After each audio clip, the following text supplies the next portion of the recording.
প্রশ্ন দিয়ে চলো শুরু করি। আচ্ছা, এখানে যে লেখা আছে পরিবেশের অবনমন, তোমরা কি কেউ বলতে পারবে পরিবেশের অবনমন কাকে বলে? আচ্ছা, অবনমনের মানেটাই বা কি? আমাদের দৈনন্দিন কাজের ফলে মানুষ কিন্তু অনেকাংশে পরিবেশের অবনমন ঘটাচ্ছে। আচ্ছা, তাহলে পরে এক এক করে দেখে নিই যে আমরা আসলে আজকে কোন চ্যাপ্টারটা পড়তে যাচ্ছি। মানুষের কার্যাবলী ও পরিবেশের অবনমন, এটা হচ্ছে একটা ভূগোলের চ্যাপ্টার।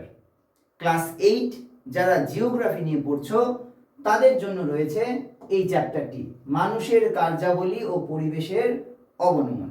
ঠিক আছে, আমরা দেখে নিই একবার যে এই চ্যাপ্টারটার মধ্যে আমরা কোন কোন বিষয়গুলোকে টাচ করব, কোন কোন বিষয়গুলো সম্পর্কে জানব। দেখে নাও তাহলে আমাদের এই যে চ্যাপ্টারটা রয়েছে এই চ্যাপ্টারের মধ্যে আমরা জানব মানুষের কার্যাবলী সম্পর্কে, সভ্যতার বিবর্তন ও পরিবেশ সম্পর্কে জানব। আমরা সেই সাথে সাথে জানব হোমিওস্ট্যাটিক ব্যবস্থা, একটা নতুন পয়েন্ট জানবে কিন্তু, হোমিওস্ট্যাটিক ব্যবস্থা, পরিবেশের অবনমন এই বিষয়টা আমরা জানব। সঙ্গেই জানব পরিবেশ দূষণ ও পরিবেশের অবনমন। পরিবেশ দূষণ ব্যাপারটা তোমরা অনেকেই জানো, তবুও আরেকবার জানবে। পরিবেশের অবনমনের কারণটাই বা কি, কেন হয় সেটা জানতে হবে না অবশ্যই। নেক্সট, আধুনিক কৃষি ও পরিবেশ, নগরায়ন ও পরিবেশ, তাপবিদ্যুৎ কেন্দ্র, বহুমুখী নদী পরিকল্পনা, পরিবেশের অবনমনের ফল, ভূপাল গ্যাস দুর্ঘটনা, পরিবেশের অবনমন নিয়ন্ত্রণ, বসুন্ধরা সম্মেলন আর সাস্টেইনেবল ডেভেলপমেন্ট। সঙ্গে আমরা আরও জানব পরিবেশের অবনমন ও ভারত, চিপকো আন্দোলন, পরিবেশের অবনমনের কিছু উদাহরণ দেখব আমরা, এবং শেষে কিছু গুরুত্বপূর্ণ তথ্য জানব। এইভাবে আমরা এই চ্যাপ্টারটাকে শেষ করব। ঠিক আছে, চলো তাহলে পরে আমরা শুরু করতে যাচ্ছি আজকের এই চ্যাপ্টার, মানুষের কার্যাবলী ও পরিবেশের অবনমন। খুব ভালোভাবে দেখবে, খাতা পেন নিয়ে বসে পড়ো, কোনো অসুবিধা হবে না। খুব তাড়াতাড়ি আধা ঘন্টার মধ্যেই তোমরা চ্যাপ্টারটা শেষ করে ফেলতে পারবে। তাহলে আমরা শুরু থেকে শুরু করছি। মানুষের কার্যাবলী ও পরিবেশের অবনমন বিষয়টা কি?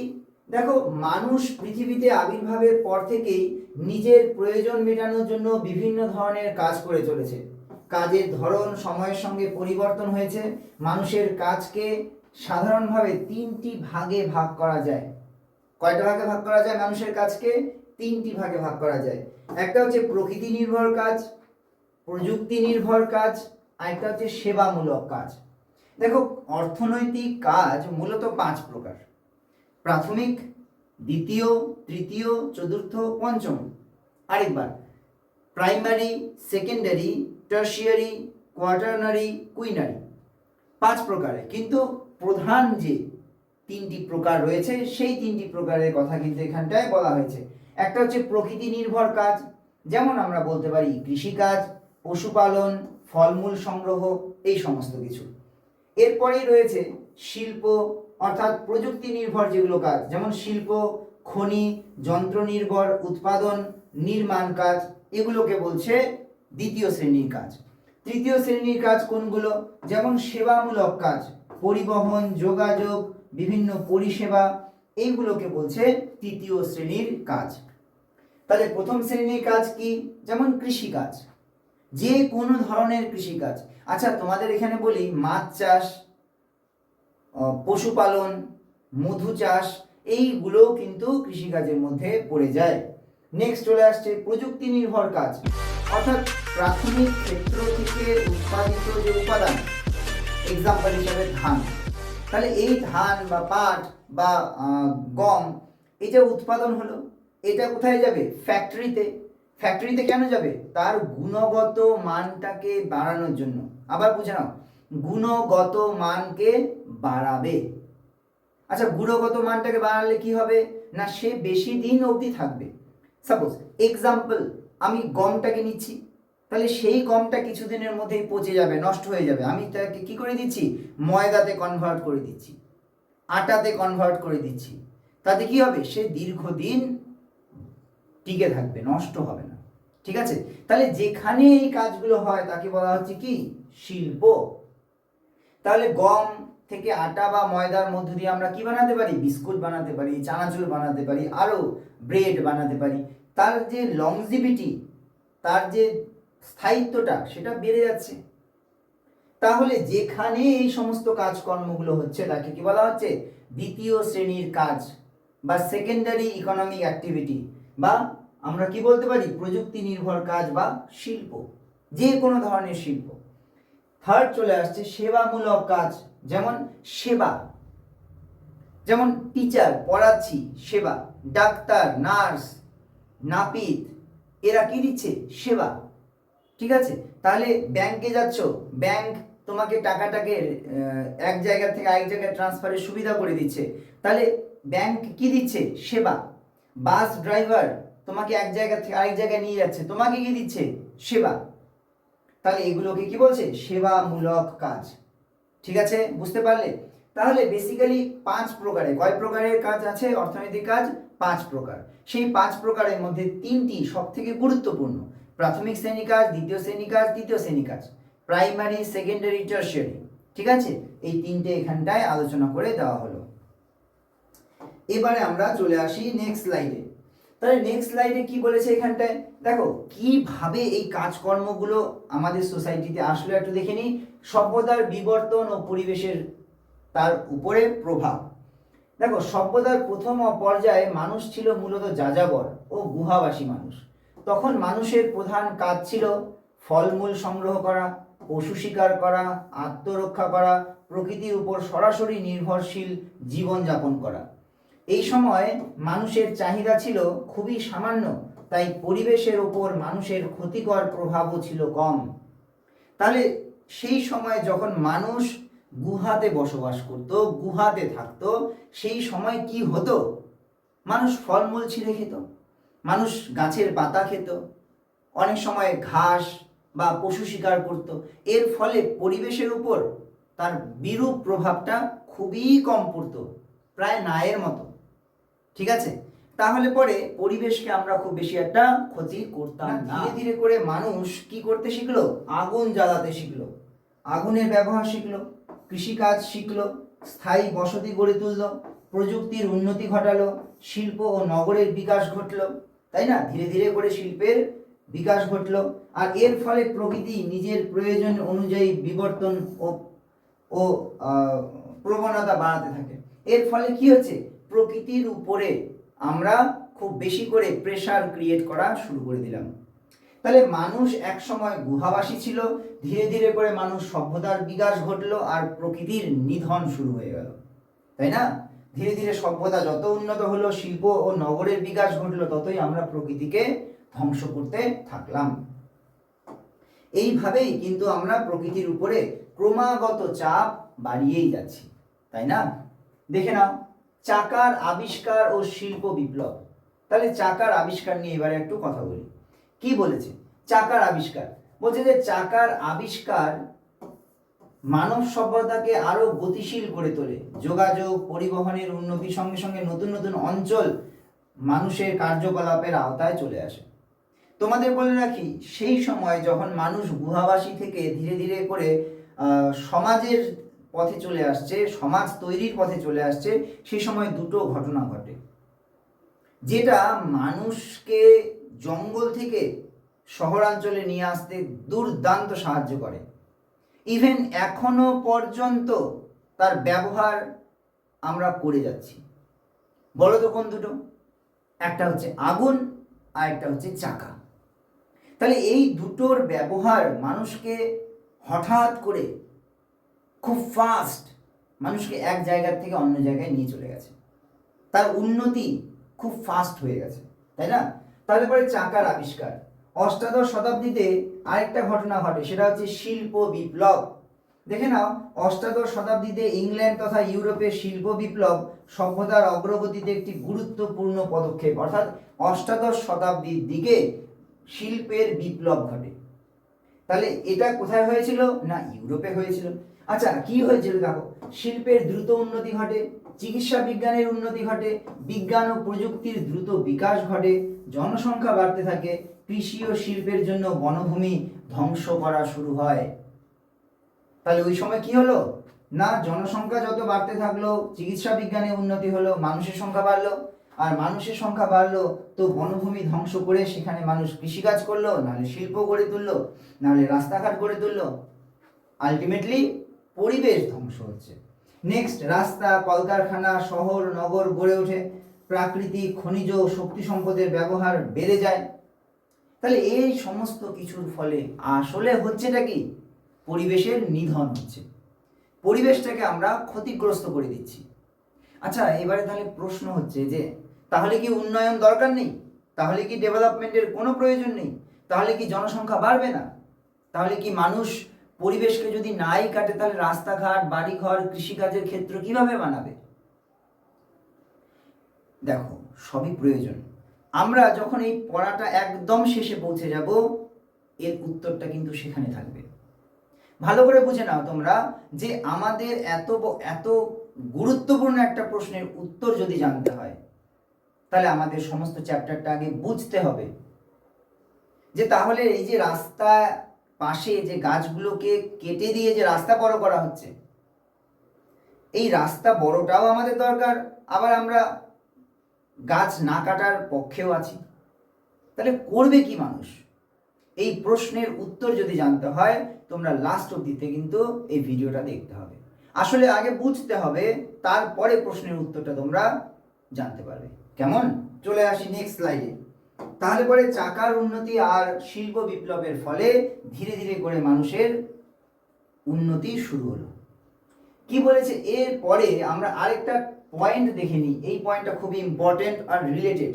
কি বলেছে? তোমাদের বইয়ে যেটা আছে সেটা হচ্ছে হোমিওস্ট্যাটিক ব্যবস্থা। হোমিওস্ট্যাটিক ব্যবস্থাটা কি বলছে? হোমিওস্ট্যাটিস ব্যবস্থা প্রাকৃতিক পরিবেশের বিভিন্ন ভৌত জৈব প্রক্রিয়া এমনভাবে কাজ করে যে পরিবেশের কোনো অংশে ক্ষতি বা পরিবর্তন হলে তা অনেক ক্ষেত্রে নিজ থেকেই পূরণ হয়ে যায় বা সামঞ্জস্য করে নিতে পারে। এই স্বাভাবিক স্বনিয়ন্ত্রণ ব্যবস্থাকে বলা হয় হোমিওস্ট্যাটিক ব্যবস্থা বা হোমিওস্ট্যাটিক মেকানিজম। অর্থাৎ পরিবেশের নিজস্ব ভারসাম্য পুনরুদ্ধারে প্রাকৃতিক ক্ষমতাই হলো হোমিওস্ট্যাটিক ব্যবস্থা। কিন্তু দেখো, এখানটা আরেকটা কথা বলেছে, মানুষের অতিরিক্ত হস্তক্ষেপের ফলে পরিবেশের পরিবর্তন যখন এই স্বাভাবিক সহন ক্ষমতাকে অতিক্রম করে, তখন পরিবেশের আর সহ্য করার ক্ষমতা থাকে না, আর সে নিজের অবস্থায় ফিরে আসতে পারে না। কি বলেছে বেসিক্যালি? হোমিওস্ট্যাটিস ব্যবস্থাটা কি লেখা আছে, পড়লে বুঝলে কি? চলো আমি এবারে বুঝিয়ে দিচ্ছি বিষয়টা কি। হোমিওস্ট্যাটিক ব্যবস্থা ওয়ার্ডটা পড়তে ডিফিকাল্ট, বিষয়টা খুব সিম্পল। বিষয়টা কি? বিষয়টা হচ্ছে যে প্রকৃতির একটা গুণ আছে, একটা ধর্ম আছে। সেটা কি? প্রকৃতি নিজেই নিজেকে ঠিক করে নেয়। কিরকম? তুমি এক জায়গায় বম ব্লাস্ট করলে, সেখানকার সমস্ত গাছ গাছালি, সব পশু পাখি সব মরে গেছে। ওই যে ক্ষয়টা হলো, তুমি তাকে তার মতোই ছেড়ে দাও, ওখানে হাতই দিতে হবে না। যদি তুমি ওকে কোনো রকম ডিস্টার্ব না করো, দেখবে 4 বছর 5 বছর পর প্রকৃতি আবার সেখানে ফরেস্ট তৈরি করেছে, সেখানে পশু পাখি চলে এসেছে, আবার নিজের মতো সব। তার মানে কি? সেই জায়গাটাকে আমি যে নষ্ট করে দিলাম, প্রকৃতি একটা নির্দিষ্ট সময় পর নিজে নিজেই তাকে আবার রিকভার করে নেয়। কিন্তু তাহলে বাদ সাধে কোথায়? মানুষ নিজে গিয়ে সেটাকে ঠিক করার চেষ্টা করে, সে ভাবে সেই জিনিসটাকে ও নিজে ঠিক করে দেবে। অনেকাংশে কি হয় জানো? উল্টে আমরা পরিবেশের ক্ষতিই করে দিই। তাহলে বলছে যে প্রকৃতি নিজের ব্যবস্থা, নিজেকে ঠিকঠাক করার ব্যবস্থা নিজেই করে নিতে পারে, এটাকেই বলা হচ্ছে হোমিওস্ট্যাসিস ব্যবস্থা। বুঝতে পারলে? তাহলে প্রকৃতি নিজেই নিজেকে হিল করে দেয়। আরেকটা উদাহরণ দেখবে, মনে করো হাত কেটে গেছে, এবারে দেখবে তুমি যদি কোনো কিছুই না করো, অটোমেটিক্যালি সেটা জুড়ে যায়, রক্ত পড়া বন্ধ হয়ে যায়, যেটাকে আমরা রক্ত তঞ্চন বলি। বা রক্ত জমাট বেঁধে যাওয়া, তারপরে দেখবে অটোমেটিক্যালি সে নিজেকে আবার ঠিক করে নিচ্ছে। ঠিক আছে, তাহলে পরে এই যে প্রকৃতি নিজেই নিজেকে ঠিক করে নেওয়ার যে ক্ষমতা, সেটাকেই বলছে হোমিওস্ট্যাসিস ব্যবস্থা। ঠিক আছে, চলে আসি নেক্সট স্লাইডে। আচ্ছা, পরিবেশের অবনমন, আমরা প্রথমে যেই প্রশ্নটা করেছিলাম ভিডিওটা শুরু হওয়ার আগে, যে পরিবেশের অবনমন তাহলে ম্যাটারটা কি, বিষয়টা কি, পরিবেশের অবনমন কাকে বলে? দেখো, পরিবেশের অবনমন বলতে, দেখো এখানটায় একটা সংজ্ঞা দেওয়াই আছে। পরিবেশের গুণমান হ্রাস পাওয়াকে পরিবেশের অবনমন বলে। যেমন জল ক্ষতিগ্রস্ত হয়, বায়ুর গুণগত মান নষ্ট হয়, মৃত্তিকার উর্বরতা কমে আসে, প্রাকৃতিক সম্পদের ক্ষতি হয়, জীবজগতের ক্ষতি হয়, বাস্তুতন্ত্রের ভারসাম্য নষ্ট হয়, কোনো কোনো ক্ষেত্রে জীব প্রজাতি সম্পূর্ণভাবে বিলুপ্ত হয়ে যায়। ভালো করে বুঝিয়ে দিচ্ছি, বুঝে নাও তাহলে তুমি। এখানে অনেক কিছু বলা আছে, সে পড়ে নাও তুমি, কিন্তু আগে বুঝে নাও। পরিবেশের অবনমন ভালো করে বোঝো। আমি তোমাকে 1 গ্লাস জল খেতে দিলাম, এবারে সেই জলটা তুমি খেয়ে নিলে, হলো। আমি আরেক গ্লাস জল দিলাম, সেই জলের মধ্যে এবারে কিছু বালি, পাথর, নুড়ি কাকড়, কাদা মিশিয়ে দিলাম, এবারে কি তুমি খাবে? না, খাবে না। কেন? তুমি বলবে স্যার এটা নোংরা জল, এটা খাওয়া যাবে না। আচ্ছা, কি হলো যে এখন খাওয়া যাবে না, আগে খাওয়া যাচ্ছিল? বিষয়টা এরকম হলো যে তার গুণগত মানটা নষ্ট হয়ে গেছে। আগে জলটা খেলে আমার শরীরের কাজে লাগতো, এখন এই জলটা, যদি নোংরা জলটা আমি খাই, তাহলে আমার শরীরের কাজে তো লাগবেই না, উল্টা ক্ষতি করতে পারে। তার মানে কি? তার গুণগত মানটা নষ্ট হয়ে গেল। এই যে গুণগত মান নষ্ট হয়ে যাওয়াকেই বলা হয় কি? অবনমন। যদি বায়ুর গুণগত মান নষ্ট হয়ে যায়, তাহলে বায়ুর অবনমন। যদি মাটির যদি গুণগত মান নষ্ট হয়ে যায়, তাহলে তাকে বলছে মাটির অবনমন। যদি জল সেটা নষ্ট হয়ে যায়, তাহলে পরে জলের অবনমন। আচ্ছা, অবনমন কেন হচ্ছে? যদি মাটিকে নিই, মাটির মধ্যে তুমি প্লাস্টিক ফেলে দিচ্ছ, তুমি কাঁচের বোতল ফেলে দিচ্ছ, বালি, পাথর, সিমেন্ট ফেলে দিচ্ছ, তাহলে মাটি অনুর্বর হয়ে যাবে, তখন তার গুণগত মানটা নষ্ট হয়ে যাচ্ছে, কারণ সেখানে আর গাছগাছালি হবে না। তাহলে এই যে তার গুণগত মানটাকে নষ্ট হয়ে গেল, তাকেই বলছে অবনমন। জলের ক্ষেত্রে তুমি জলের মধ্যে নোংরা আবর্জনা সব ফেলে দিচ্ছ, বাড়ির ড্রেনের জল নদীতে গিয়ে পড়ছে, তাহলে জলের গুণগত মানটা নষ্ট হয়ে যাচ্ছে, তাহলে তাকে বলছে জলের অবনমন।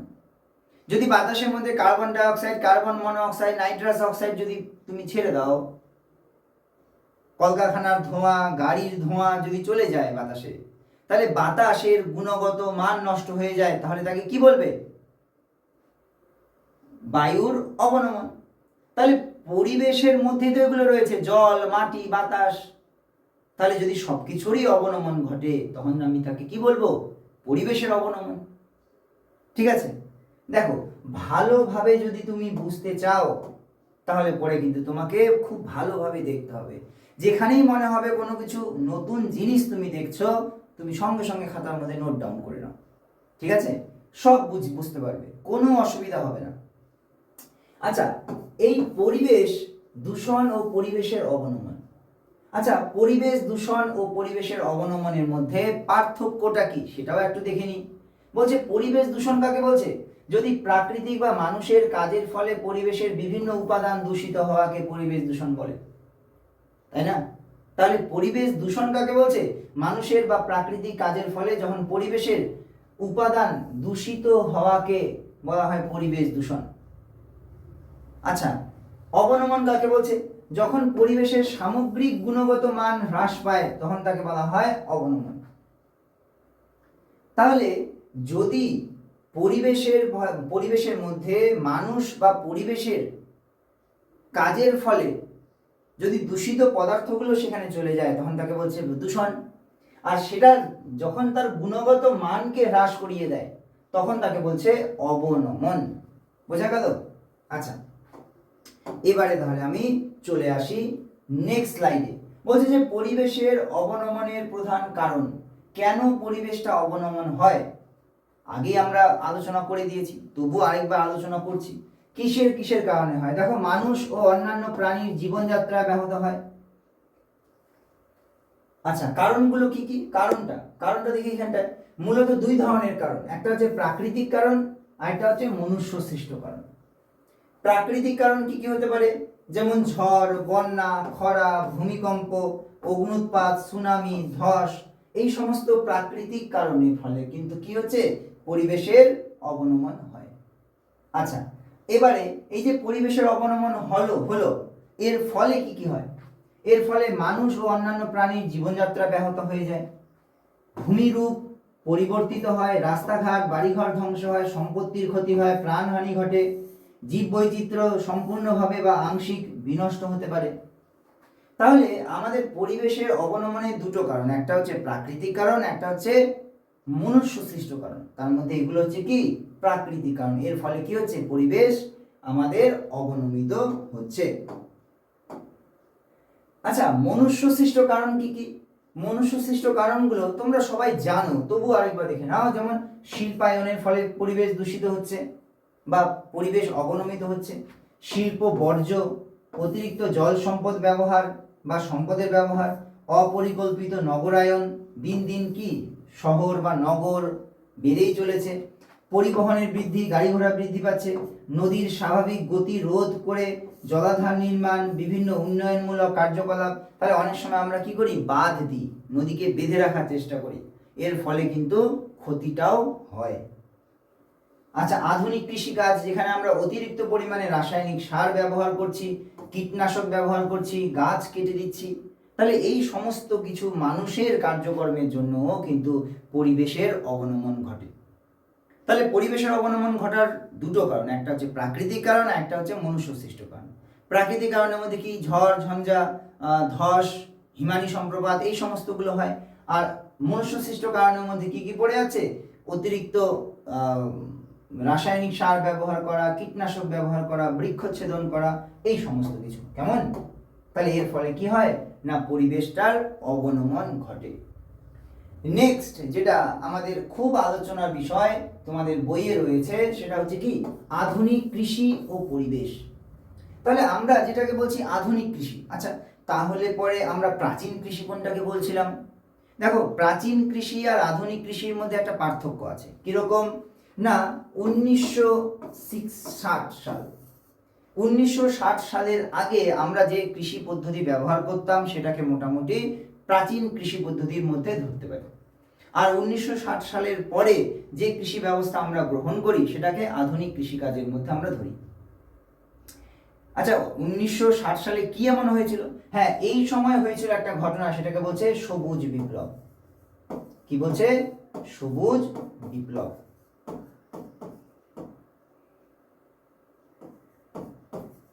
সবুজ বিপ্লব আমরা একে একে করে দেখব, ঠিক আছে? আচ্ছা, সবুজ বিপ্লব কি, কেন হয়েছিল, কবে হয়েছিল, কোথায় হয়েছিল, এই সমস্ত বিষয়গুলো আমরা দেখব। চলো দেখে নিই। তাহলে আধুনিক কৃষি পদ্ধতি উদ্দেশ্য কি? কৃষি উৎপাদনটাকে আমাদের বাড়াতে হবে। কিভাবে? কিন্তু উৎপাদন বাড়ানোর জন্য ব্যবহৃত রাসায়নিক সার, কীটনাশক মাটি ও জলকে দূষিত করে। দূষিত পদার্থ মাটির মধ্যে প্রবেশ করে, পুকুর, নদী, জলাশয় ইত্যাদি গিয়ে মেশে। এর ফলে কি মাছ সহ অন্যান্য জলজ প্রাণীর মৃত্যু ঘটতে পারে। অবৈজ্ঞানিক কৃষি পদ্ধতি জমির উর্বরতাকে অনেকটা হ্রাস করে দেয়। তোমরা কি জানো পাঞ্জাবে যে কৃষির বিপ্লব হয়েছিল, অর্থাৎ গমের প্রচুর পরিমাণে গম উৎপাদন করেছিল, কত সালে? 1960 সালে। তাহলে 1960 সালে পাঞ্জাবে আধুনিক কৃষি পদ্ধতি ব্যবহার করা হয় আর প্রচুর পরিমাণে গম উৎপাদন করা হয়। এত বেশি গম উৎপাদন করা হয় যে আর বলার মতো না। ওই ঘটনাটাকেই বলা হয় সবুজ বিপ্লব। আর সেই প্রথম আমাদের দেশে ব্যবহার করা হয় ট্রাক্টর, হারভেস্টার, তোমার কীটনাশক, হাইব্রিড বীজ, এই সমস্তগুলো ব্যবহার করা হয়। তোমরা কি জানো এই পাঞ্জাব থেকেই একটা ছোট্ট শহর, সেই শহর থেকে, পাঞ্জাবের একটা ছোট্ট শহর থেকে একটা ট্রেন আসে, সেই ট্রেনটাকে বলা হয় ক্যান্সার ট্রেন। তোমরা ভাবতে পারো এত বেশি পরিমাণে রাসায়নিক সার ব্যবহার করা হয়েছে, হাইব্রিড বীজ ব্যবহার করা হয়েছে, কীটনাশক ব্যবহার করা হয়েছে, যে সেখানে ফসল তো হয় কিন্তু ফসলের মধ্যে গুণগত মান প্রায় নেই বললেই চলে। আর এই ফসল আর এই মাটিকে এত পরিমাণে দূষিত করে দিয়েছে তারা, যার ফলে এখন সেই ফসল খাওয়ার জন্যই তাদের মধ্যে কি হচ্ছে না বিভিন্ন মারণ ব্যাধি তৈরি হচ্ছে, ক্যান্সারের মতো। ওর জন্য সেখান থেকে যে ট্রেনটা আসে মুম্বাইয়ের টাটা ক্যান্সার হাসপাতালে, সেই ট্রেনটার মধ্যে শুধু ক্যান্সার পেশেন্টরা বসে, অন্য কোনো লোকাল প্যাসেঞ্জাররা বসেই না। ভাবতে পারো এর প্রভাবটা কতটা ভয়ঙ্কর। চলো দেখি, বলছে যে তাহলে নগরায়ন ও পরিবেশ, তাহলে এই যে মনুষ্য সৃষ্ট যে নগরায়ন যেটা পরিবেশের উপর ইম্প্যাক্ট করছে সেটা একটু দেখো। বলছে যে এই যে নগরায়ন মানে কি, মানুষের বসবাস স্থল উন্নত আধুনিক জীবনযাত্রার ব্যবস্থা করা। তাহলে একটা গ্রাম ধীরে ধীরে করে আরো বড় হচ্ছে, আরো বড় হচ্ছে, আরো বড় হচ্ছে, কংক্রিটের সবকিছু উঁচু, 2 তলা 3 তলা 10 তলা। তাহলে কি তৈরি হচ্ছে? নগরায়ন। এটাকেই বলছে কি, যখন গ্রামের ধীরে ধীরে ধীরে ধীরে করে বিকাশ ঘটে আর সেটা শহর থেকে আরো বড় হতে থাকে, তখন তাকে বলা হয় কি নগরায়ন। আচ্ছা, এর ফলে পরিবেশের উপর কিরকম প্রভাব করে? ভূগর্ভস্থ জলের পরিমাণ কমে যায়, বায়ু দূষণ ও শব্দ দূষণ সৃষ্টি করে, জল জমার সমস্যা বাড়ে, পুরনো শহরকে কেন্দ্র করে অপরিকল্পিত নতুন শহর গড়ে ওঠে, যানজটের সৃষ্টি হয়, জ্বালানি, জল নিকাশি ও বর্জ্য ব্যবস্থাপনার সমস্যা দেখা দেয়। তাহলে একটা শহরাঞ্চলে কি হবে না, যানজটের সৃষ্টি হবে, প্রচুর লোক, প্রচুর গাড়ি, যানজট হবে, জল জমার সমস্যাটা বেড়ে যাবে, পুরনো শহরকে কেন্দ্র করে অপরিকল্পিত নতুন শহর গড়ে ওঠে, জল নিকাশি ব্যবস্থা বা বর্জ্য ব্যবস্থাপনার সমস্যা দেখা দেয়। তাহলে এত মানুষ যদি থাকে তাহলে সেখানে ডাস্টবিনগুলিকে ব্যবস্থাপনা করার সমস্যা তো দেখা দেবেই, তাই না?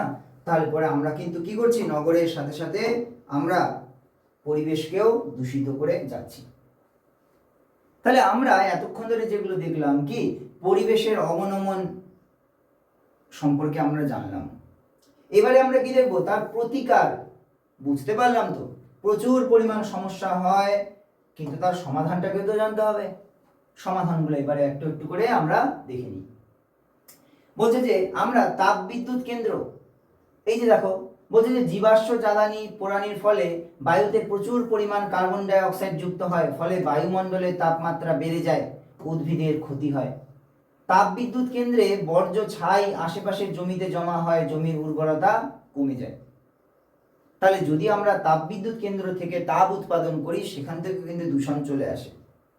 আচ্ছা, শুধু কি তাই না, আমাদের কি করতে পারি, আমরা এই যে বহুমুখী নদীর পরিকল্পনা, অর্থাৎ বহুমুখী নদী পরিকল্পনা করতে পারি, যেমন জলসেচ, জলবিদ্যুৎ উৎপাদন, বন্যা নিয়ন্ত্রণ। দেখো, বলছে যে বৃহৎ জলাধারের নিচে শিলাস্তরে চাপ পড়তে পারে। পাঠ্য বইতে উদাহরণ হিসাবে 1967 সালের মহারাষ্ট্রের কয়না ভূমিকম্পের উল্লেখ রয়েছে। মহারাষ্ট্রে একটা জায়গা রয়েছে, তার নাম কি কয়না। কয়না, সেখানে একটা বড় জলাধার ছিল, সেখানে বাঁধ দিয়েছিল। এবারে এত বেশি পরিমাণে জল সেখানে কালেক্ট করে রেখেছিল, যার ফলে প্রেসার হয় নিচের পাতগুলো সরে যায়, আর তার ফলে সেখানে একটা ভয়ঙ্কর ভূমিকম্পের সৃষ্টি হয়, আর তার ফলে সেখানকার বাঁধ ভেঙে যায়, তাই না? তাহলে কোথায় হয়েছিল? 1967 সালে মহারাষ্ট্রের কয়নাতে। তাহলে বহুমুখী নদী পরিকল্পনাও কিন্তু অনেক ক্ষেত্রে কি করতে পারে না, ক্ষয়ক্ষতির সৃষ্টি করতে পারে। তাহলে আমরা এই যে তখন থেকে দেখে যাচ্ছি যে পরিবেশের অবনমন এর ফলাফলগুলো কি, দেখো। তাহলে পরে এই যে ফলাফলগুলো একটু দেখে নাও, ফলাফল কি কি হতে পারে, যেমন খরা, আর কি কি, ভূমিকম্প, জল দূষণ, জলাভাব, জীববৈচিত্র্যের হ্রাস, বায়ু দূষণ, রাসায়নিক দুর্ঘটনা, বিশ্ব উষ্ণায়ন, জলবায়ুর পরিবর্তন, বন্যা, প্রাকৃতিক সম্পদের হ্রাস, মৃত্তিকার গুণগত মানের হ্রাস, চাহিদা ও যোগানের ভারসাম্য নষ্ট হওয়া। অর্থাৎ পরিবেশের যদি অবনমন হয় তার ফলে কিন্তু এই সমস্ত ঘটনাগুলো ঘটতে পারে। কি কি হবে দেখো, খরা হতে পারে পরিবেশে যদি অবনমন ঘটে, ভূমিকম্প আসতে পারে, জল দূষণ তো হবেই, জলের অভাব হবে, বিশ্বের উষ্ণতা বেড়ে যাবে, মৃত্তিকার গুণগত মান হ্রাস পাবে, প্রাকৃতিক সম্পদটা কমে যাবে, রাসায়নিক দুর্ঘটনা ঘটতে পারে। তাহলে এই সমস্ত, বায়ু দূষণ তো হবেই, জীব বৈচিত্র্যের বিভিন্ন প্রাণীর হ্রাস হবে, বন্যা হতে পারে। তাহলে পরে এই সমস্ত ঘটনাগুলো কিন্তু অবশ্যই হবেই হবে, তাই না? এই সমস্ত ঘটনাগুলো কিন্তু হবে। এবারে চলে আসি আমাদের এই যে সমস্ত ঘটনাগুলো ঘটছে পরিবেশের অবনমনের ফলে, দুটো তিনটে কিছু ঘটনা তোমাদের বইয়ে দিয়েছে যেগুলো স্পেসিফিক ভাবে উল্লেখ করতে বলেছে যে এই ঘটনাগুলো ঘটেছে। ঠিক আছে, কি কি বলেছে? ভূপাল গ্যাস দুর্ঘটনা। ভূপাল গ্যাস দুর্ঘটনায় কি আছে? বলছে যে পরিবেশের অবনমনের ক্ষেত্রে একটি গুরুত্বপূর্ণ মনুষ্য সৃষ্ট বিপর্যয়, সেটা কি? ভূপালের গ্যাস দুর্ঘটনা। চলে আসি এখানে, গুরুত্বপূর্ণ তথ্যগুলো দেওয়া আছে দেখো। 1984 সালে এই ঘটনাটা ঘটে। কত সালে? 1984 সাল, 1984। কোথায়? ভূপাল, তাই না? আচ্ছা, কারখানাটা কি? Union carbide. Union carbide gas, কোন গ্যাস ছিল যার জন্য এতগুলো মানুষ মারা যায়? মিথাইল আইসোসায়ানাইড বা MIC, মিথাইল আইসোসায়ানাইড। খুবই ক্ষতিকারক, বিষাক্ত একটা গ্যাস। বলছে ইউনিয়ন কার্বাইড রাসায়নিক এবং কীটনাশক কারখানার ট্যাঙ্ক ফেটে বিষাক্ত MIC বা মিথাইল আইসোসায়ানাইড গ্যাসটি বেরিয়ে আসে। ঠিক আছে, আর এর ফলে প্রায় 4000 মানুষ মারা যায়, অসংখ্য পশু পাখির মৃত্যু ঘটে, প্রায় 2 লক্ষেরও বেশি মানুষ কোনো না কোনোভাবে ক্ষতিগ্রস্ত হয়। 2 লক্ষ মানুষ মারা যায় না, কিন্তু মারা যায় কত? প্রায় 4000, আর 2 লক্ষ মানুষ কিন্তু ক্ষতিগ্রস্ত হয়। দুর্ঘটনার প্রভাবে বহু বছর ধরে এই অঞ্চলের উপরে মানুষরা যে অসুবিধা সেগুলো কিন্তু ফেস করে চলেছিল। এইরকমই আরেকটা ঘটনা আছে যেটাকে বলা হয় সেম টু সেম এইরকমই, চেরনোবিলের পারমাণবিক দুর্ঘটনা 1986, ফুকুশিমা পারমাণবিক দুর্ঘটনা 2011। তাহলে এই সমস্ত ঘটনাগুলো কিন্তু আমাদের পরিবেশের মনুষ্য সৃষ্ট কিন্তু অবনমন এর ফলেই তৈরি হচ্ছে। তাহলে কি? একটা হচ্ছে ভোপাল গ্যাস দুর্ঘটনা 1984, 1986 এ চেরনোবিল পারমাণবিক দুর্ঘটনা, আর যে ফুকুশিমার পারমাণবিক দুর্ঘটনা ঘটে 2011 সালে। তাহলে এই ঘটনাগুলো, সালগুলো কিন্তু তোমাদের মনে রাখতে হবে, পরীক্ষায় কিন্তু এই সালগুলো কিন্তু অবশ্যই আসবে। নেক্সট চলে আসছি, আমরা কিভাবে পরিবেশের অবনমনটাকে নিয়ন্ত্রণ করব। একটু আগে দেখলাম না, এই ঘটনাগুলোর পরে একটু জেনে নিই কিভাবে এটাকে নিয়ন্ত্রণ করতে হবে। জানলাম, বুঝলাম যে আমাদের নিয়ন্ত্রণ করা উচিত, কিন্তু করবোটা কিভাবে? দেখো কিভাবে করবে। বলছে যে শিক্ষা ও সচেতনতা বৃদ্ধি করতে হবে, মানুষকে জানাতে হবে, জ্ঞান দিতে হবে, বোঝাতে হবে, এবং উন্নয়নশীল দেশগুলিতে পরিকল্পিত অর্থনৈতিক উন্নয়নের গতিটা বাড়াতে হবে। তাহলে মানুষকে কি করতে হবে? বোঝাতে হবে। না বোঝালে পরে মানুষ তো বুঝবে না। এই যে আজকে আমি তোমাদের সামনে এসে পড়াচ্ছি, বোঝাচ্ছি, বিষয়গুলো তোমরা জানছো, সেটাই তো করা হচ্ছে যাতে পরিবেশটা কম দূষিত হয়, কম অবনমিত হয়, তাই না? আচ্ছা, সৌরশক্তির ব্যবহার বাড়াতে হবে, বায়ু শক্তির ব্যবহার বাড়াতে হবে, জলবিদ্যুৎ শক্তির ব্যবহার বাড়াতে হবে, পরিবেশ বান্ধব শক্তি বেশি ব্যবহার করতে হবে। যেমন এই যে হাওয়া কল যদি ব্যবহার করি, যদি সৌরশক্তি ব্যবহার করি, যদি জলবিদ্যুৎ শক্তি ব্যবহার করি, তাহলে সেই ক্ষেত্রে কিন্তু পরিবেশের কম ক্ষতি হবে, তাই না? সম্পদের পুনর্ব্যবহার করতে হবে এবং পুনর্ব্যবহারযোগ্য দ্রব্যের ব্যবহার বাড়াতে হবে। এমন জিনিস আমরা ব্যবহার করব যেটাকে পুনরায় ব্যবহার করা যেতে পারে। মনে করো তুমি বাজার করতে যাচ্ছ, ব্যাগ ট্যাগ কিচ্ছু নাওনি, ওরা কি দেবে তোমাকে? প্লাস্টিক ক্যারি ব্যাগ, যেটা তুমি এসে বাড়িতে আবার ফেলে দেবে। তার থেকে ভালো না তুমি একটা ব্যাগ বহন করে নিয়ে যাও, যেই ব্যাগের মধ্যে অনেকগুলো সবজি একবারে নিয়ে আসবে, আর এটাকে রিউজ তুমি কন্টিনিউয়াসলি প্রায় 5 বছর 10 বছর ব্যবহার করতে পারবে ব্যাগটাকে। তাহলে যদি তুমি এটা করো, তাহলে কিন্তু দেখো অনেকগুলো প্লাস্টিক তোমার বাড়িতে আসলো না। তাহলে এইভাবে করে আমরা ছোট ছোট স্টেপ নিতেই পারি। যথাসম্ভব প্রাকৃতিক সম্পদের ব্যবহার কমাতে হবে, জল, বায়ু, মাটি, অরণ্য পরিষ্কার রাখতে হবে এবং জীববৈচিত্র্য সংরক্ষণে গুরুত্ব দিতে হবে। তাহলে যথাসম্ভব আমরা কি করব? আমরা প্রাকৃতিক যে সম্পদগুলোকে অল্প অল্প করে ব্যবহার করব এবং আমরা সংরক্ষণের দিকে বেশি গুরুত্ব দেব, গাছ লাগাবো। তোমরা বার্থডেতে অন্যান্য গিফট দাও যেগুলো হয়তো ফেলেই দেয়, তোমরা একটা গাছ গিফট করে দাও, আজীবন ও সেটাকে দেখতে পাবে। আম গাছ হলে সেখান থেকে ফল পাবে, তোমার কথা মনে পড়বে। তোমরা ভালো ভালো দামি দামি গাছ তোমরা বিয়েতেও দিতে পারো, as a gift, as a token of love, তাই না? বিভিন্ন অকেশন রয়েছে, বিবাহবার্ষিকী বলো বা অন্যান্য যে সমস্ত ঘটনাগুলো ঘটে তোমাদের লাইফে, যেখানে গিফট দেওয়ার একটা সুযোগ চলে আসে, সেখানে কিন্তু তোমরা গাছ দিতেই পারো, তাই না?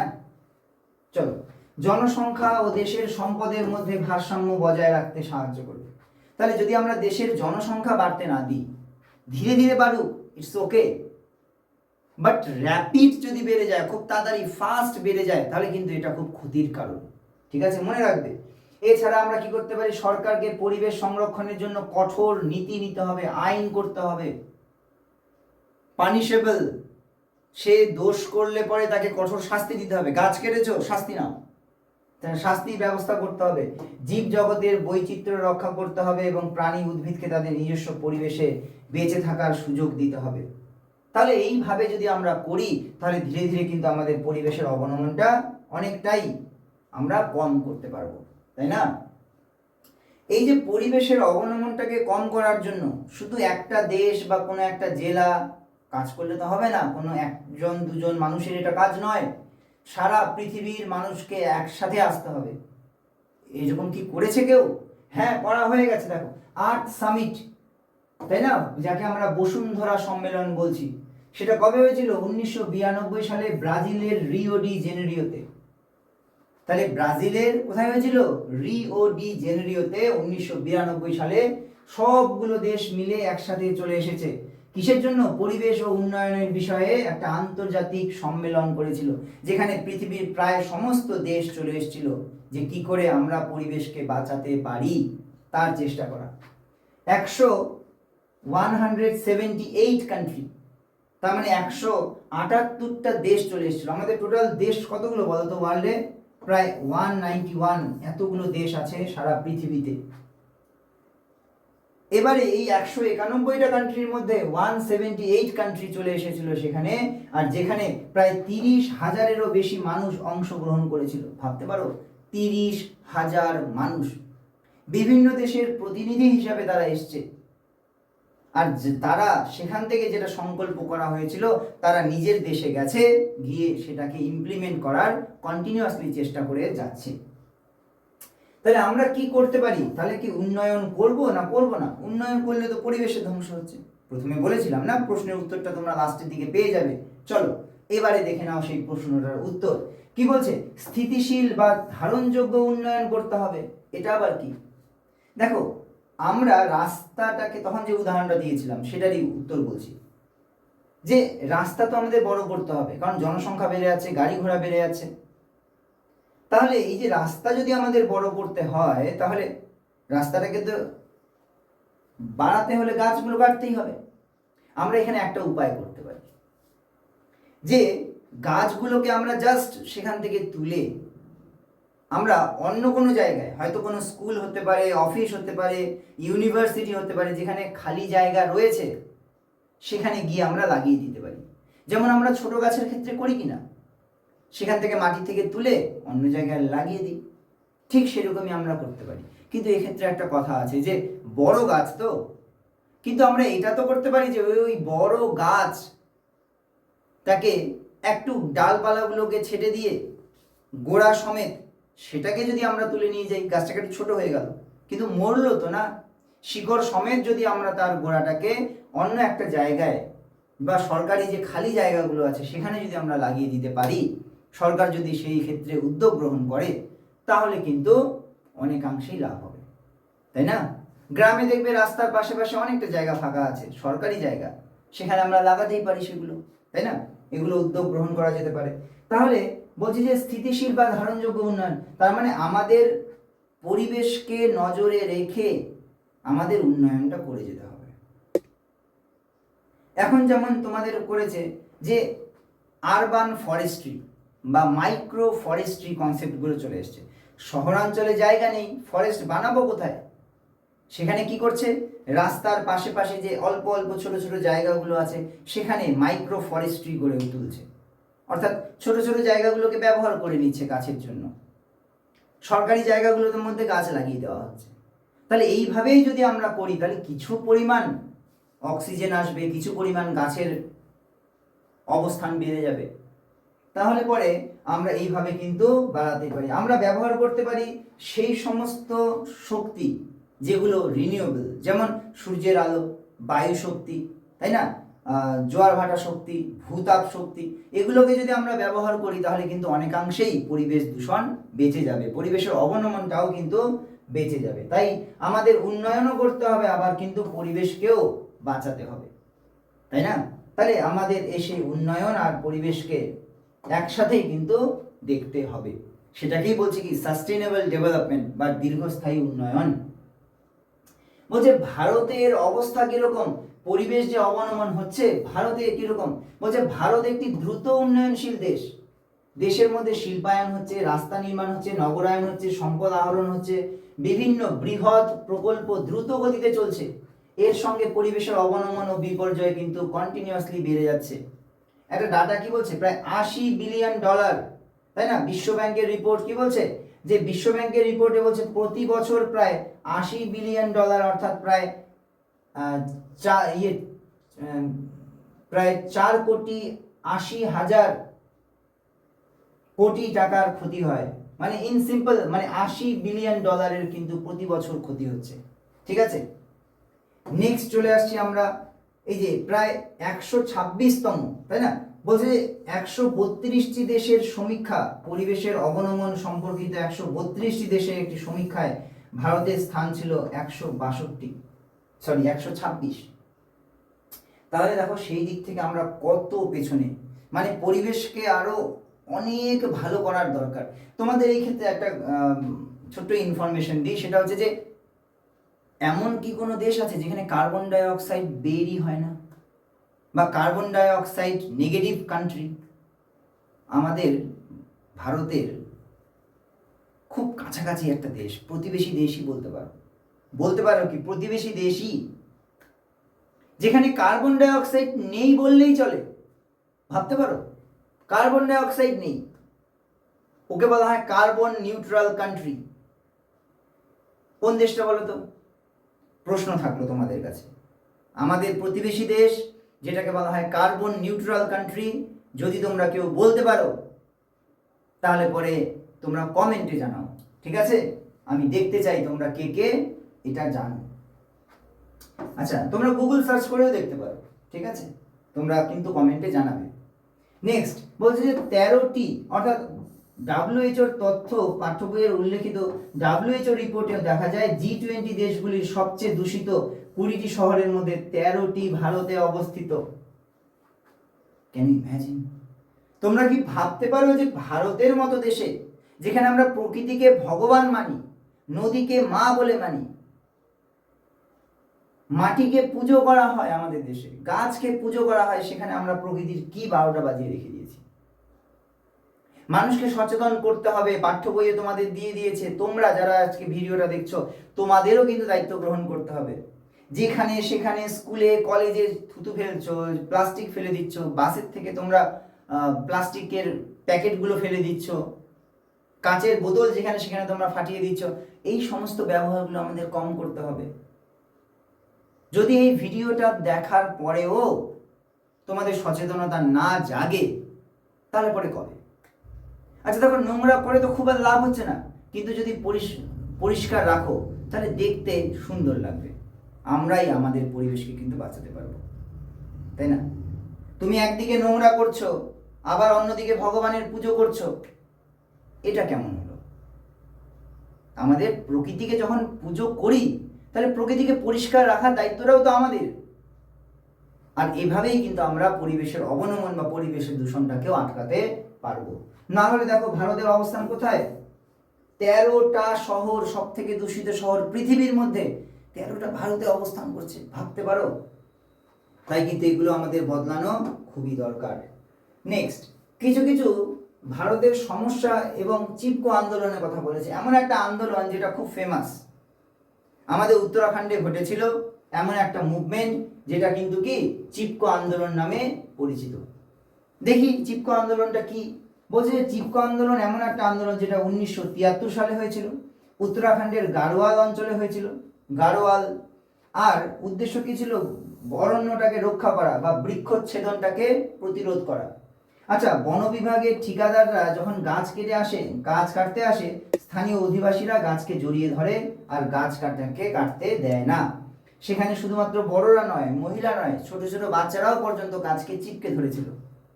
আর ততক্ষণ পর্যন্ত ছাড়েনি যতক্ষণ পর্যন্ত সেই গাছ কাটতে আসা মানুষরা, ব্যবসায়ীরা সেখান থেকে চলে না যায়। আর এটা একটা জন আন্দোলনে পরিণত হয়েছিল। আর এই ঘটনাটা শুধুমাত্র উত্তরাখণ্ডেই নয়, পরবর্তীতে দেশের বিভিন্ন জায়গায় ছড়িয়ে পড়ে, এমনকি বিদেশেও বিভিন্ন জায়গায় সেম পদ্ধতিতে তারা কিন্তু গাছটাকে বাঁচায়। এই মুভমেন্টটা এত বেশি প্রসারিত হয়েছিল যে এটা খুব ফেমাস হয়ে গিয়েছিল। কত সালে? 1973 সালে উত্তরাখণ্ডে হয়েছিল, গাড়োয়ালে। ঠিক আছে, গাড়োয়াল একটা জায়গার নাম। ঠিক আছে, গাড়োয়াল ইউনিভার্সিটি খুব ফেমাস ইউনিভার্সিটি। ঠিক আছে, আচ্ছা, আর এখানে কি গাছ রক্ষা করার জন্য তারা গাছকে চিপকে ধরে থাকতো। আর এই আন্দোলনটাই হচ্ছে চিপকো আন্দোলন। ঠিক আছে, চিপকো আন্দোলন। দেখো তাহলে ভারতে যে পরিবেশের সমস্যাগুলো হচ্ছে, সেই পরিবেশের সমস্যাগুলো আমরা একটু আগেই আলোচনা করলাম। কিসে কিসে পরিবেশের অবনমন হচ্ছে? কৃষিভূমির অবনমন, সম্পদের অপব্যবহার হচ্ছে, জনস্বাস্থ্যের অবনমন হচ্ছে, অপরিকল্পিত উন্নয়ন, দারিদ্রতা, জীব বৈচিত্র্য হ্রাস। অবশ্যই এগুলো তো হবেই। তাহলে যদি পরিবেশের অবনমন হয় তাহলে এগুলো খুব নর্মাল, আমরা এর আগেও আলোচনা করেছি, এতে অবাক হওয়ার কিছু নেই। এবারে চলে আসি, দেখো পরিবেশের যে অবনমন তার যে উদাহরণ আমরা আগে দুটো দেখেছি, এখন আবার দুটো দেখছি। দেখো কি আছে এখানটায়, পাঞ্জাব হরিয়ানাতে যে গম বলয় সেখানে কিন্তু হয়েছিল। একটু আগে বলেছিলাম না 1960 সালে একটা বিপ্লব হয়েছিল যাকে বলা হচ্ছে সবুজ বিপ্লব। সেটা কবে হয়েছিল? দেখো 1960 সালে। কোথায় হয়েছিল? পাঞ্জাবে। কিসের উপর হয়েছিল? গমের উপরে হয়েছিল।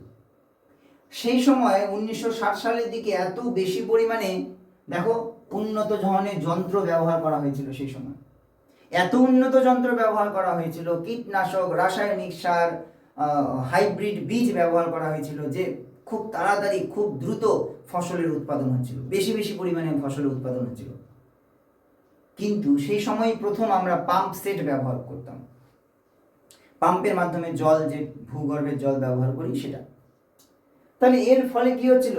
এখানকার প্রচুর উৎপাদন তো হচ্ছিল, কিন্তু সাথে সাথে আমরা মাটিকে দূষিত করে দিচ্ছিলাম, একদম দূষিত করে দিচ্ছিলাম। নেক্সটে চলে আসি আরেকটি ঘটনা, পূর্ব কলকাতা জলাভূমি। আগে না কলকাতাতে বিশাল বিশাল জলাভূমি অবস্থান করত, কিন্তু বর্তমানে সেই জলাশয়গুলোকে বন্ধ করে দেওয়া হয়েছে, সেগুলোকে ভরাট করে দিয়ে তার উপরে বিল্ডিং কনস্ট্রাকশনগুলো গড়ে তোলা হয়েছে। তো স্যার কি হয়েছে? কি হয়েছে মানে এই জলাশয়গুলো না থাকার জন্য বৃষ্টির জল আর দাঁড়াতে পারে না।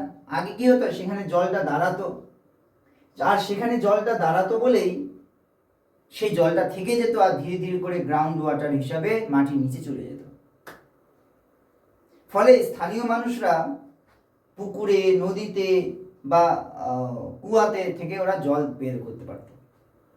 কিন্তু এই পুকুরগুলো বন্ধ হয়ে যাওয়াতে কি হয়েছে? এখানে আর জল দাঁড়াতে পারে না, ফলে জলের অভাব হচ্ছে, তাই না? আর্সেনিক সমস্যা দিচ্ছে, আয়রনের সমস্যা হচ্ছে। তাহলে এই যে এই সমস্ত সমস্যাগুলো হচ্ছে কারণ আমাদের পুকুর দরকার। তোমরা যদি কোনোদিনও কুচবিহারে যাও বা জলপাইগুড়ি যাও, তোমরা দেখবে সেখানে সাগর দিঘি আছে, জলপাইগুড়িতে রাজবাড়ি পুকুর আছে। এই বড় বড় পুকুরগুলো রাজা বা জমিদাররা সেই সময় কেন বানিয়েছিল? কুচবিহারের রাজা নৃপেন্দ্র নারায়ণ কেন এত বড় বড় সাগর দিঘি, এত বড় বড় দিঘিগুলো বানিয়েছিল? কিসের প্রয়োজন? তারা জানতো যদি শহরকে বাঁচাতে হয় তাহলে আমাদের জলাধার রাখতে হবে, বড় বড় জলাধার রাখতে হবে, যেখানে বৃষ্টির জল জমা হবে, ধীরে ধীরে করে গ্রাউন্ড ওয়াটারকে রিচার্জ করবে, অর্থাৎ মাটির নিচে জল চলে যাবে, আমরা পুকুরে, কুয়োতে, টিউবওয়েলে জল পাবো। কিন্তু এখন তো সেই জল না পাওয়া যাচ্ছে না, কলকাতাতে তাই হয়েছে, তাই না? বড় বড় অট্টালিকা হয়ে গেছে কিন্তু পুকুরকে বন্ধ করে দিয়েছে। তার ফলে আর এরাই আবার জল মাটির নিচে পাচ্ছে না।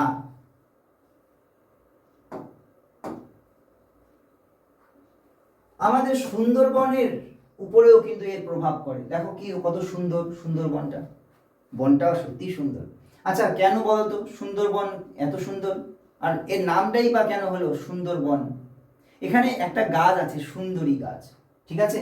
সেই সুন্দরী গাছ থাকার জন্য এই বনটার নাম হয়েছে সুন্দরবন। দেখো সুন্দরবনের রক্ষায় করণীয়, তাহলে আমরা সুন্দরবনকে কি করে আমরা রক্ষা করতে পারবো? আমরা সুন্দরবনের মধ্যে কি করতে পারি, আমরা এদের যে ম্যানগ্রোভ ফরেস্ট, সুন্দরী গাছ, তাই না, সেই গাছগুলোকে আমরা কিন্তু প্ল্যান করতে পারি। এই গাছগুলো এই দ্বীপটাকে কিন্তু বাঁচিয়ে দিতে পারে বা সুন্দরবনকে বাঁচিয়ে দিতে পারে। আমরা গাছগুলোকে এখানে প্রচুর পরিমাণে রাখতে পারি। তোমাদের একজনের নাম বলি, আমার খুব একজন পরিচিত, আমার স্যার বলতে পারো, দাদা বলতে পারো, গুরুজন বলতে পারো, তার নাম উমাশঙ্কর মণ্ডল। তাকে ম্যানগ্রোভ ম্যান বলা হয়। আমি নিজেও গিয়েছিলাম সেখানে সুন্দরবনে, যেখানে তিনি বহুদিন ধরে তিনি সেখানে যান আর সেখানে স্থানীয় মানুষের সাহায্য নিয়ে তাদের সাথে গাছ, অর্থাৎ সুন্দরী গাছ যে আছে সেগুলোকে এই নদীর ধারে ধারে ধারে ধারে তারা লাগিয়ে দেয়। আর তিনি একাই বিশাল একটা ফরেস্ট তৈরি করেছে। ফরেস্টগুলোকে মরতে দিচ্ছে না, গাছগুলোকে মরতে দিচ্ছে না, তাদেরকে বাঁচায়, ঠিক আছে? তাই তার নাম কিন্তু তোমরা সার্চ করবে একবার, উমাশঙ্কর মণ্ডল, ম্যানগ্রোভ ম্যান। দুর্দান্ত ব্যক্তিত্ব, ঠিক আছে? আচ্ছা চলো, তাহলে পরে আমরা সুন্দরবন রক্ষা করার জন্য আমাদের এগিয়ে আসতে হবে, আমাদের জনসচেতনতা বাড়াতে হবে।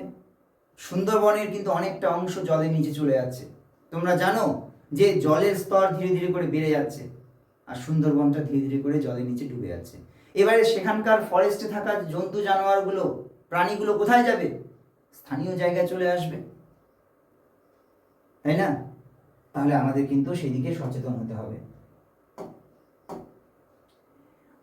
পরীক্ষায় যে সমস্ত প্রশ্নগুলো আসে, যেগুলো ইম্পর্টেন্ট পয়েন্ট এতক্ষণ ধরে আমরা জানলাম, একটা পেজের মধ্যে দিয়ে দেওয়ার চেষ্টা করেছি।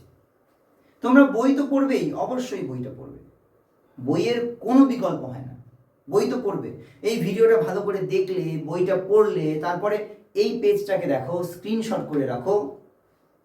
এখানে যে সমস্ত ইনফরমেশনগুলো দেওয়া আছে সেই সমস্ত ইনফরমেশনগুলো তোমরা একবার দেখে নাও। যদি পরীক্ষায় প্রশ্ন আসে এখান থেকে, এই অংশ থেকে প্রচুর প্রশ্ন আসার সুযোগ রয়েছে, তোমরা এক ঝলক একবার দেখে নাও, ঠিক আছে? তাহলে আজকে আমরা শেষ করে ফেললাম একটা নতুন চ্যাপ্টার, যে চ্যাপ্টারটির নাম হচ্ছে আমাদের যে মানুষের কার্যাবলী ও পরিবেশের অবনমন। দেখতে দেখতে আমরা কিন্তু বইটাকে, সমস্ত চ্যাপ্টারগুলোকে খুব ভালোভাবে শেষ করছি। নিশ্চয়ই তোমাদের এই ভিডিওগুলো খুব ভালো লাগছে, কাজে লাগছে। যদি এতটুকুও তোমাদের কাজে আসতে পারি, এই ভিডিওটা তোমার লাইফে একটা পজিটিভ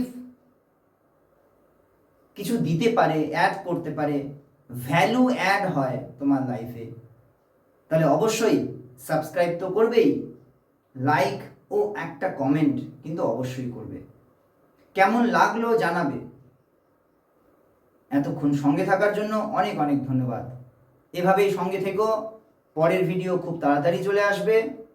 ততক্ষণের জন্য খুব ভালো থেকো, নিজে ভালো থাকো আর সবাইকে ভালো রাখো।